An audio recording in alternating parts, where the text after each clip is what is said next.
Dhruvi, I saw your cosmetic brand launch. The packaging is so chic. I'm obsessed.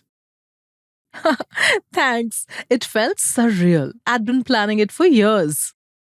But how did you fund it all?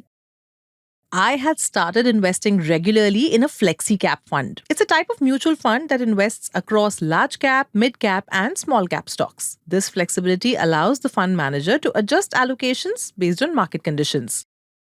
That actually sounds interesting. Is it suitable for any goal? It's generally considered ideal for medium to long-term financial goals since equity investments need time to ride out potential market ups and downs. But before investing, it's always best to assess your risk profile and read the scheme documents carefully. Got it. Thanks for explaining. On top of investment की हर जानकारी, progressive and focused है ये extraordinary. An investor education and awareness initiative of Nippon India Mutual Fund.